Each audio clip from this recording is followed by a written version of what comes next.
Namaskar and welcome to this discussion on Punjab elections. Punjab Assembly elections have been declared and already the heat is on in Punjab with controversies, accusations and parties trying to align itself with the popular mood. I have with me Rajiv Ranjan Nag from Delhi, who was in Chandigarh for 3 years, and Mr. Baljit Bali in Chandigarh, and he is described by the media friends in Chandigarh as the walking encyclopedia of Punjab politics. And thank you, Baliji, for coming and joining us in this discussion. Sir, my question beginning in the first question is prime minister security breach जो है आज भी एक statement है national media में सब जगह और आप हम जाना चाहते हैं how people of Punjab voters of Punjab are seeing it political parties and governments में see differently but how does common people and voters how does they see it? Now, what is your impression? You are there and you are talking to people. देखो उसमें ऐसे है जो prime minister की visit थी उसमें 3 aspect थे। एक तो था प्राइम मिनिस्टर की सिक्योरिटी का, प्राइम मिनिस्टर के रास्ता में रुकावट आई, वो सिक्योरिटी इशू था और उसमें कौन जिम्मेदार, क्यों अलाउ किया, किसने रास्ता रोका, क्यों क्लियर रास्ता नहीं था, एक ये इशू था।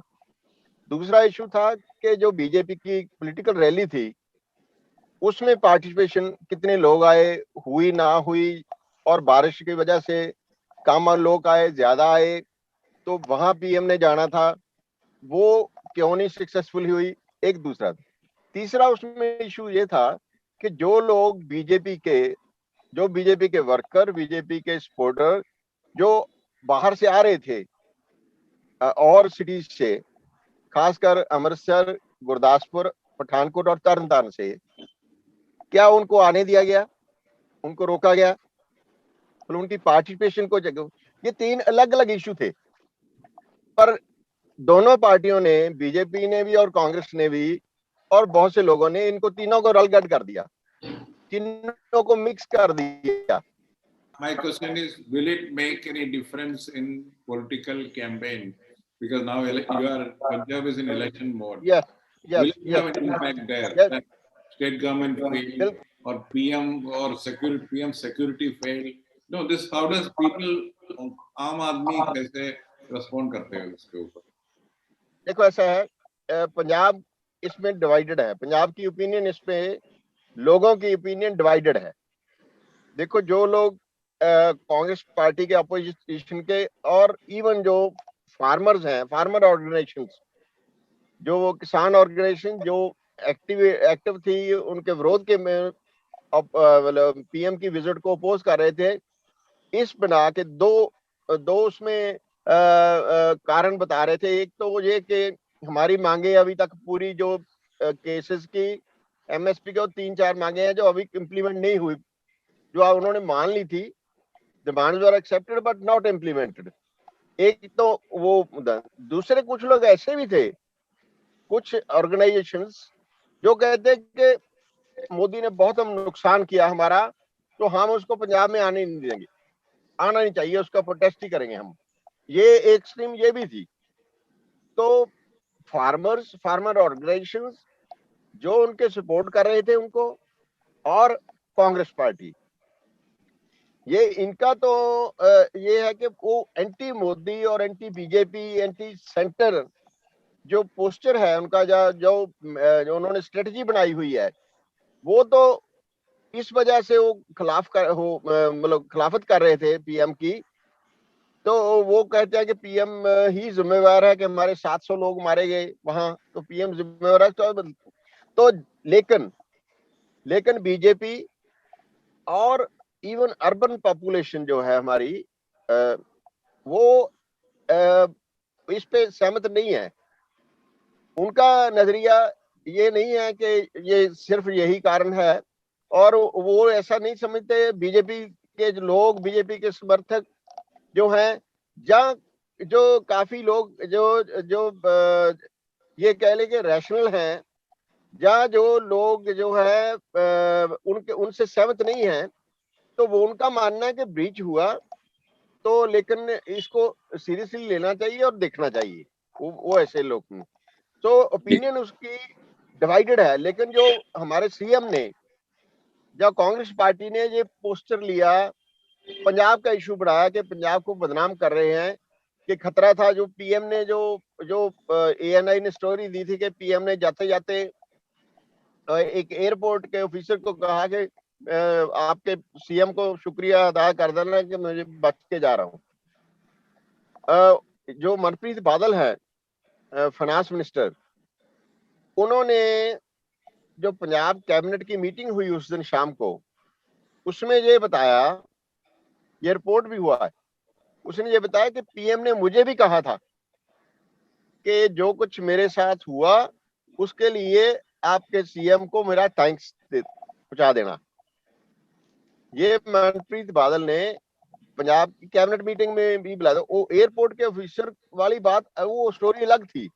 उसमें तो ये था ना कि उन्होंने ये बोला कि मुझे मैं बच के जा रहा हूं, तो बच गए, इसी तरह की वर्डिंग थी उसमें। लेकिन जो बल्ली जी, मनप्रीत ने बताया उसमें ये था कि जो मेरे साथ हुआ। जी, हाँ जी जी जी बल्ली जी, मैं जो समझ पाया वो ये था कि सिर्फ वहां से जाते हुए प्राइम मिनिस्टर ने ये नहीं कहा कि मैं बच के निकल गया, उन्होंने ट्वीट किया। बट आप एक नई बात कह रहे हैं कि प्रोटोकॉल के तहत जब प्राइम मिनिस्टर को रिसीव करने गए स्टेट के फाइनेंस मिनिस्टर मनप्रीत बादल, तो उनको भी प्राइम मिनिस्टर ने ये कहा कि आप अपने चीफ मिनिस्टर को थैंक्स कर दीजिएगा। तो ये दो दफा ऐसा हुआ, एक बार उन्होंने ट्वीट किया और फिर एयरपोर्ट पे भी कहा। जब सी ऑफ करने गए थे, जब सी ऑफ करने गए थे। अच्छा, ओके ओके ओके, ठीक है। हाँ हाँ, नहीं, बट वीके चेरियन ये जानना चाह रहे हैं कि जो कुछ भी हुआ, अभी कल सुप्रीम कोर्ट की फॉर्मर जज इंदु मल्होत्रा को बनाया है, उसका एक एस्पेक्ट ये है कि वो पंजाबी कम्युनिटी से आती हैं। दूसरा ये कि उसकी जांच के बाद सारे जो स्टेट लेवल की जांच चल रहे थे, सेंट्रल लेवल की, और सारे एजेंसियों को शामिल किया है सुप्रीम कोर्ट ने। तो चेरियन ये जानना चाह रहे हैं कि पंजाब के आम लोगों में पीएम के साथ जो कुछ भी घटा बीता, चाहे सिक्योरिटी के नाम पे या नारेबाजी या जुमलेबाजी के नाम पे या पॉलिटिकल माइलेज लेने के नाम पे, और आप ये कह रहे हैं कि उनकी मीटिंग में लोग नहीं पहुंचे, चाहे बारिश का कारण होगा या दूसरे कारण होंगे, या उनकी नाराजगी होगी वहां के लोगों की। हम ये जानना चाह रहे हैं कि वहां आम परसेप्शन क्या है, क्या लोग इस प्राइम मिनिस्टर के सिक्योरिटी बीच को लेकर के वहां कोई एजेंडा है क्या चुनाव में? बिल्कुल एजेंडा है। उसमें क्या हुआ कि देखो 2014 में, 2019 में, और उसके बाद जो किसान है, 2014 से 19 में भी मोदी लहर का पंजाब में असर नहीं हुआ। मतलब बाई एंड लार्ज पंजाब में पीएम मोदी पॉपुलर नहीं है। ये 2014, 2019 और उसके बाद जो किसान मूवमेंट चली, जी किसान मूवमेंट सिर्फ किसानों की नहीं, उसको पंजाब के बहुत से और सेक्शन का भी सपोर्ट मिली, और सारा ही उनकी जो निशाना था वो एंटी मोदी था, एंटी मोदी पोस्टर था, एंटी मोदी स्लोगन से, एंटी मोदी, मतलब एक तरह की उनके पूरा ये है कि मोदी ही जिम्मेवार है या बीजेपी की गवर्नमेंट जिम्मेवार है। तो उनकी पॉपुलैरिटी उस तरह की नहीं है पंजाब में पहले ही। तो इस बात को कांग्रेस पार्टी, पंजाब के सीएम नवजोत सिद्धू या दूसरे लोगों ने इस तरह यूज किया कि ये पंजाबियों को, उन्होंने कोशिश की ममता जैसा पोस्टर अडॉप्ट करने की, कि हमारी पंजाबियों को बदनाम करे या पंजाबियों को खतरा है, पंजाबियों को ऐसे, मतलब ऐसे कोशिश की उन्होंने। तो जो कांग्रेस पार्टी और रूरल वोट बैंक है, जिसमें फार्मर्स ऑर्गेनाइजेशन भी हैं और कांग्रेस पार्टी के भी हैं, उसमें तो इसका जो है वो एंटी मोदी फीलिंग्स बहुत है, नो डाउट।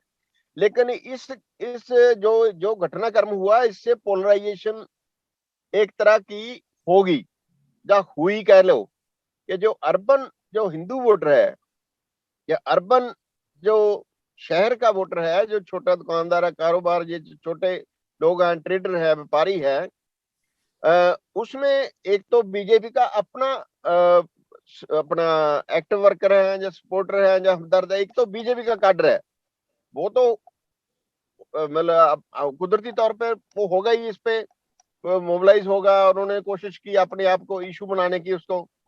लेकिन अर्बन एरियाज में बहुत से लोग ऐसे हैं या वोटर ऐसे हैं जो ये सोचते हैं कि ये जो पंजाब में जो कुछ हो रहा है, इवन फार्मर्स किसानों की जो जो अब एक्टिविटी चल रही है कि धरने, रेल रोको, सड़क जाम, ये हमारी इकोनॉमी को अफेक्ट कर रहा है, और इकोनॉमी को, एम्प्लॉयमेंट को अफेक्ट कर रहा है। ये अर्बन जो हमारे शहर के लोग हैं, शहर की जो पॉपुलेशन है, उसमें ये फीलिंग काफी सेक्शन में है जी।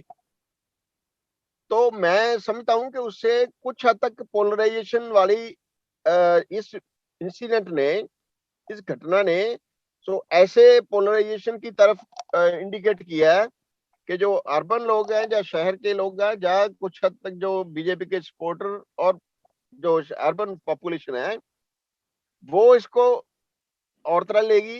जो रूरल और फार्मर्स हैं, जो जो किसान हैं, वो दूसरी तरह लेंगे। वो इसको समझते हैं कि ये तो हमारे खिलाफ एक और साजिश है, वो तो ऐसे ही लेती है इसको।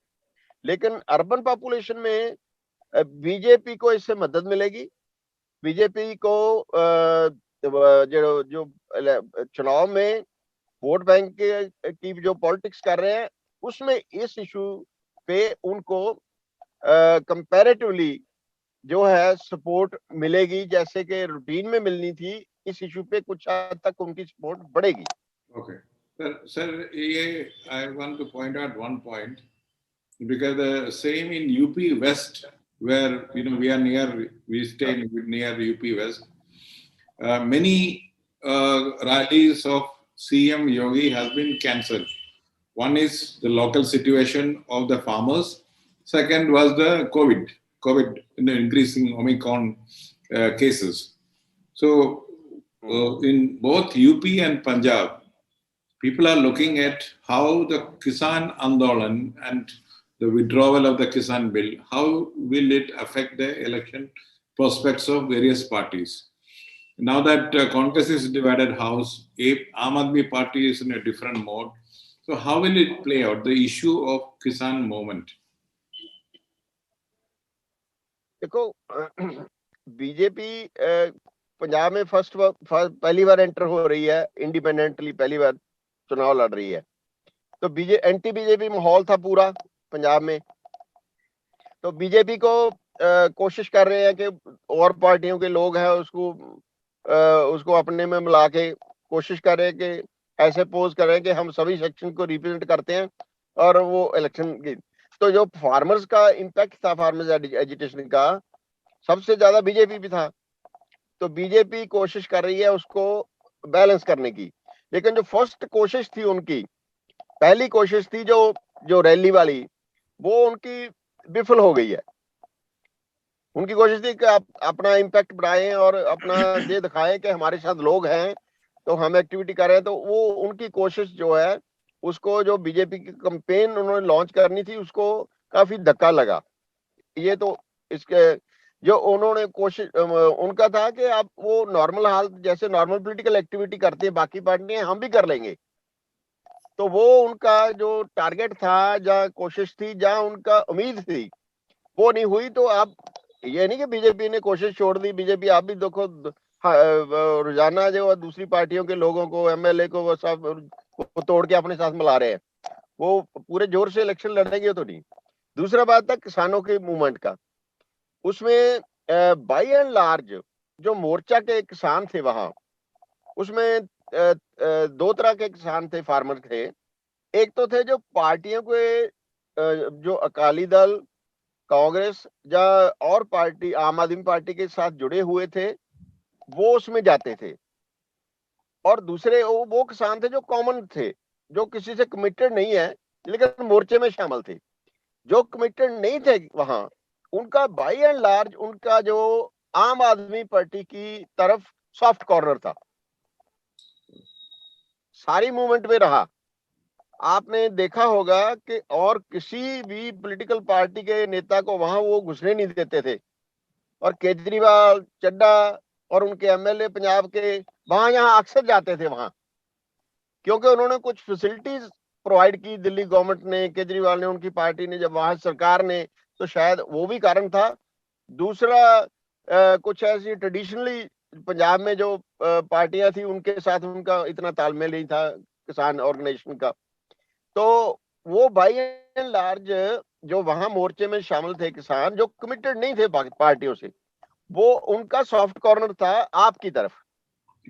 तो आपको ये उम्मीद थी कि किसान की जो वोट है, जो रूरल वोट बैंक है, उसमें हमें इस वजह से हमें मिलेगा काफी बड़ा। तो राज्यपाल वगैरह के साथ इसीलिए बात कर रहे थे कि उनको शामिल करने की, उसके साथ बाद में अलायंस करने की, कि उनको लगता था पहले भी सिंपैथेटिक है हमारे लिए, तो इनके साथ कर ले तो हमारा काम बन जाएगा, क्योंकि रूरल वोट बैंक है जो उसमें हमारा, जो हम अकाली दल को, कांग्रेस को काउंटर कर लेंगे उससे।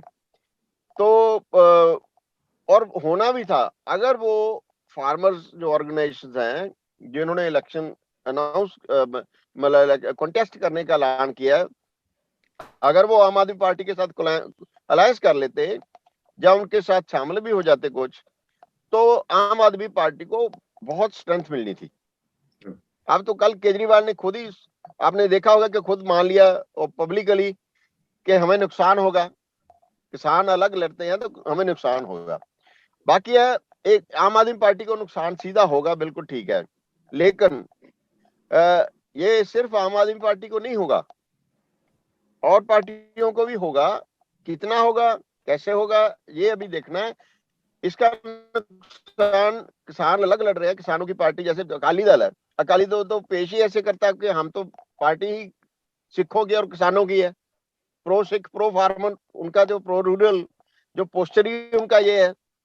तो अगर उनके बराबर जो किसानों के चैंपियन कहते हैं, फार्मर्स के चैंपियन कहते हैं अकाली अपने आप को, तो उनके बराबर किसानों की एक पार्टी आ गई तो उनको भी नुकसान होगा, नुकसान उनको भी होगा, नुकसान कांग्रेस को भी होगा, कांग्रेस को भी होगा।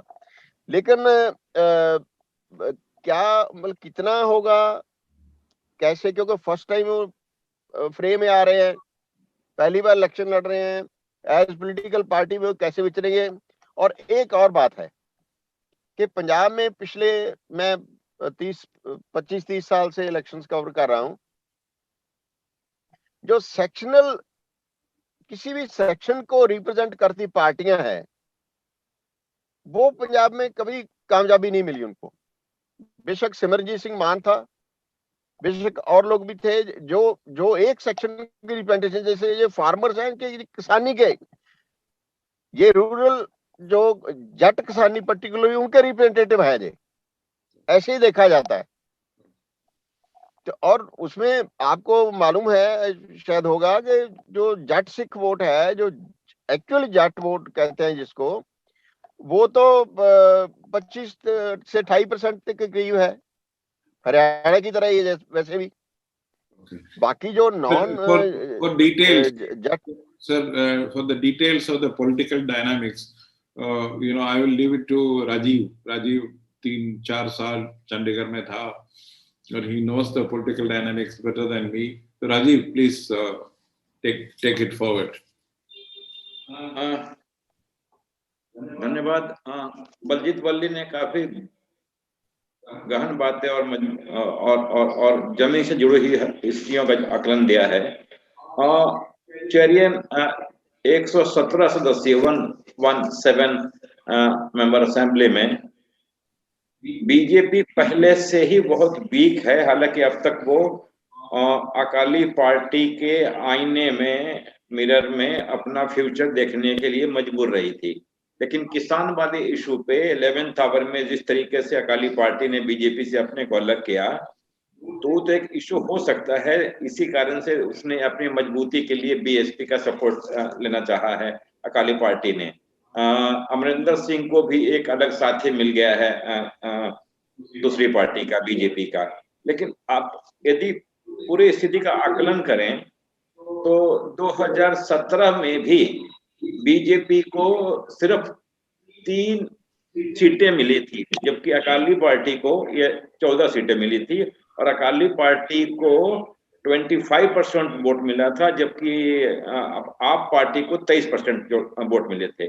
तो बलजीत बल्ली जो कह रहे हैं कि आम परसेप्शन पंजाब का बीजेपी के प्रति या फिर मोदी के प्रति बहुत बहुत सपोर्टिव नहीं है, और सेक्शनल सपोर्ट तो वहां मतलब भी नहीं रखता। तो मैं समझ पा रहा हूं कि बीते 5 साल में स्टेट में लगभग 10 लाख नए वोटर आए हैं। 101 करोड़ 92 लाख 2017 में उनकी संख्या थी वोटर्स की, अब वो 2 करोड़ 12 लाख वोटर हैं स्टेट में।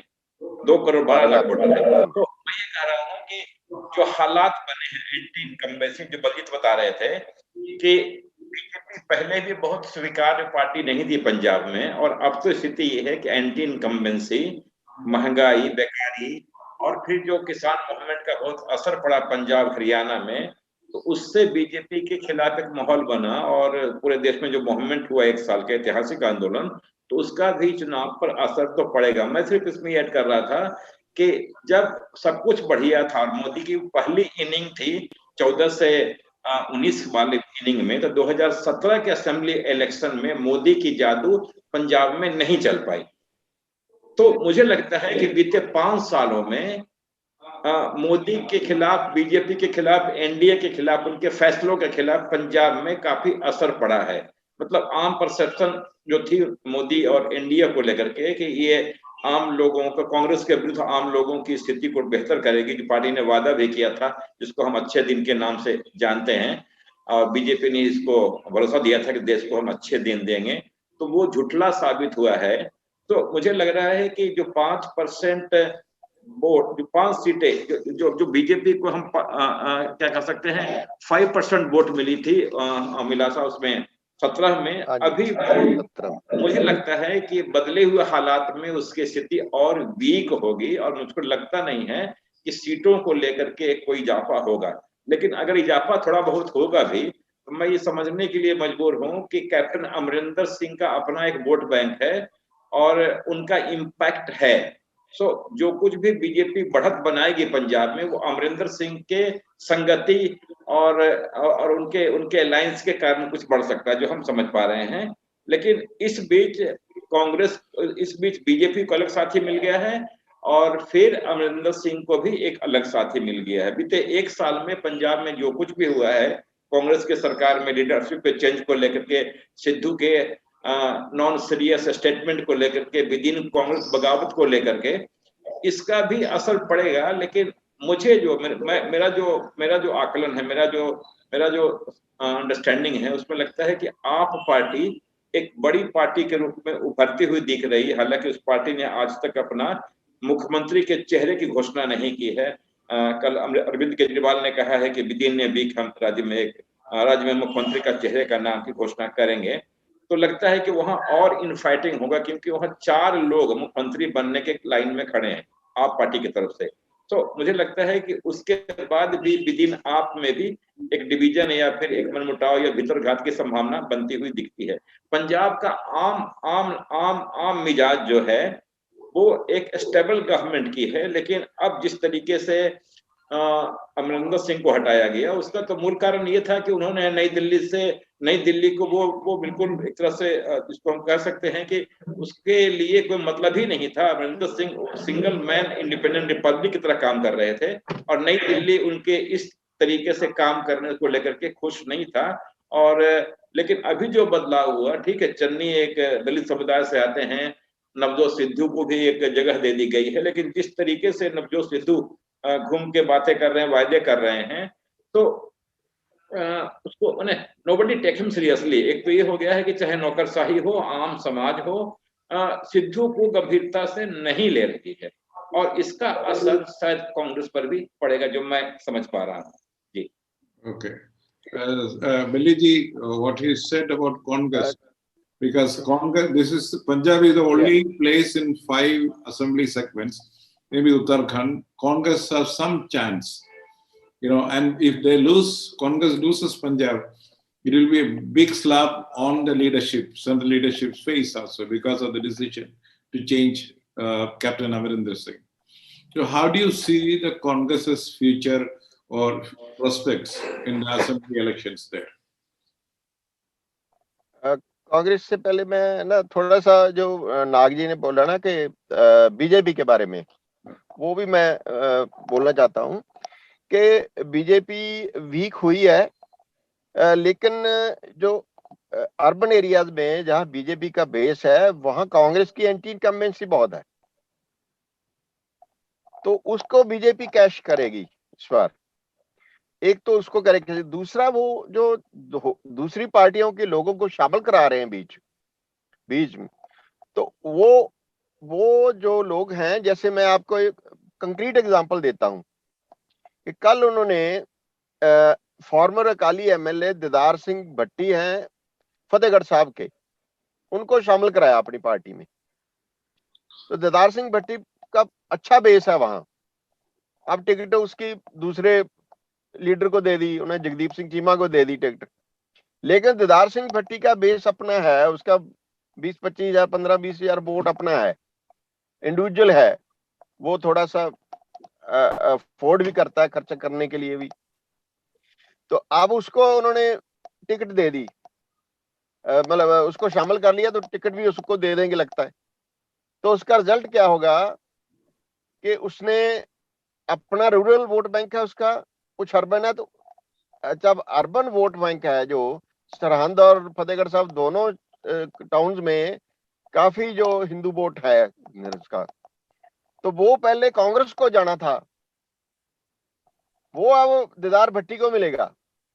बल्ली तो उसने अकाली दल को, बल्ली साहब मैं आप जो कह रहे हैं, जो मैं समझ पा रहा हूँ, क्या आप ये कह रहे हैं कि शहरी वोट बैंक जो आमतौर पे बीजेपी के पक्ष में रहती है या रहता है, तो मैं ये नहीं आमतौर पे नहीं, आमतौर पे नहीं रहता। 2017 में एन ब्लॉक जो शहरी वोट है वो कांग्रेस को पड़ा था वहां, उस वक्त तो इशू अलग था। सिर्फ मैं ये बोल रहा था कि अभी जब अमरिंदर सिंह राज्य के राजनीति में एक पुराने खिलाड़ी हैं, तो क्या इनके संगति का फायदा बीजेपी को मिलेगा या बीजेपी की संगति का फायदा अमरिंदर सिंह को मिलेगा, ये जानना चाह रहा हूँ। दोनों को मिलेगा। ऐसे मिलेगा कि अमरिंदर सिंह का जो पर्पस होगा, वो जो कांग्रेस के नाराज, जहां कांग्रेस की टिकट जिनको नहीं मिली और जो डिसीडेंट है उनके, वो कांग्रेस अमरिंदर के साथ जा रहे हैं और जाएंगे, और जिनको टिकट नहीं लेने दी सिद्धू ने उनको जाएंगे। तो अमरिंदर क्या करेगा, उनको एज अपनी पार्टी के कैंडिडेट के तौर पे या बीजेपी के कैंडिडेट के तौर पे, अमरिंदर के जो समर्थक थे कुछ लोग बीजेपी के में जा रहे हैं, कुछ उनके साथ जा रहे हैं। तो वो ये सोच के जा रहे हैं बीजेपी में कि हमारा वोट बैंक तो है ही हमारा, तो बीजेपी के जाने से हमें जो अर्बन वोट बैंक मिल जाएगा, हिंदू वोट बैंक मिल जाएगा, तो कॉम्बिनेशन हो जाएगा। अमरिंदर का क्या है, अमरिंदर बेशक सीट्स जो अपनी उस वजह से बीजेपी को सपोर्टिव ना हो कि सीट्स ज्यादा ना जीत सके, वो ज्यादा मतलब बहुत कम हो सीट्स तो उनकी, लेकिन वो कांग्रेस के 8-10 जो कैंडिडेट्स है उसको हरा जरूर सकता है। कांग्रेस के जो कैंडिडेट्स हैं, मतलब मैं आपको मिसाल 2-3 मिसाल भी दे देता हूं कि जैसे राजपुरा में उसने एक लीडर जो है पैरेलल उसके खड़ा कर दिया, वो बहावलपुरी जो बरादरी है उसका लीडर है, उसको कैप्टन ने अपने साथ कर लिया, वो कांग्रेस में था, तो वहां उसको जाकर टिकट मिल गई, तो वो कांग्रेसी कैंडिडेट जो सपोर्ट उसको मिलती थी वो नहीं मिलेगी, तो कांग्रेस कैंडिडेट हार जाएगा। तो सर मेरा मतलब स्पॉइलर का काम वो कर रहे हैं, वो जो कैप्टन अमरिंदर सिंह करेगा कांग्रेस के लिए, एक तो Okay. दूसरा जो अर्बन वोट बैंक है, जो en bloc Hindu vote bank भी एन ब्लॉक कांग्रेस को पड़ा था पिछली बार, वो इस बार एन ब्लॉक नहीं पड़ रहा, उसमें एंटी इनकम्बेंसी बहुत है, एक तो। दूसरा बीजेपी जो एंटी इनकम्बेंसी अकाली बीजेपी सरकार के खिलाफ थी तब, एक्सट्रीम एंटी, अब तो वो उनके खिलाफ नहीं है। अब उनके लिए ठीक है, बीजेपी के खिलाफ जो है रूरल और सेमी रूरल, उसमें तो बीजेपी के खिलाफ है, ओपन है बिल्कुल। Okay. लेकिन शहर के लोगों में तो इतना ज्यादा एंटी बीजेपी माहौल नहीं है। Okay. So, sir, तो इसलिए बीजेपी जो शेयर लेगी। we have to conclude. So, my last question, briefly, you please ask that. So, the maximum political pressure will be on Congress because of incumbency and the division of Congress and the situation around it. Is it not? बिल्कुल, Congress ruling party है, Congress NDA ने बेशक चरणजीत सिंह चन्नी के आने से उन्होंने anti incumbency को neutralise करने की काफी कोशिश की है। कांग्रेस को बूस्ट मिला है, कांग्रेस की कैंपेन को, कांग्रेस में नई जान आई है इलेक्शन लड़ने की, ये बिल्कुल ठीक है। तो उनकी उम्मीद है उसमें कि हम भी आ सकते हैं, हम भी कंटेस्ट में है, ये कांग्रेस के मॉरल बूस्ट है उनका। लेकिन उनकी जो इनफाइटिंग है, जो टिकट की लड़ाई है, जो कुछ सारा कुछ, उसमें जो ऐसा होगा कि वो कांग्रेस जो उनको बहुत मुश्किल होगा उनका मतलब कंटेस्ट में इस तरह के ज्यादा मतलब मैं सीधा तो आप रिजल्ट नहीं बोल सकते, कांग्रेस के लिए बहुत मुश्किल होगा। Okay. तो ये आम आदमी पार्टी। Thank you, sir.